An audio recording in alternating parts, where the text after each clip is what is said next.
Hello friends, welcome to Sushma சமையல். இப்போ ஒரு பேனில் 3 டேபிள் ஸ்பூன் எண்ணெயை சூடு பண்ணிக்கோங்க. எண்ணெய் சூடானதும் 1 டீஸ்பூன் கடுகு, 1 டீஸ்பூன் உளுந்து, அப்புறம் 1 டீஸ்பூன் கடலைப்பருப்பு சேர்த்துக்கோங்க. கூடவே 1/4 டீஸ்பூன் சீரகம் சேர்த்துக்கோங்க.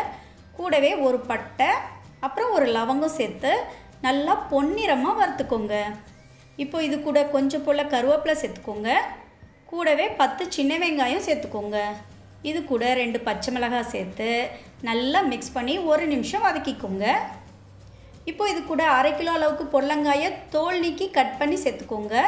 நல்லா மிக்ஸ் பண்ணிக்கோங்க. மிக்ஸ் பண்ணிவிட்டு 2 டேபிள் ஸ்பூன் அளவுக்கு தண்ணியை தெளித்து விட்டுக்கோங்க. இப்போது இதை மூடி போட்டு 3 நிமிஷம் வேக விடுங்க.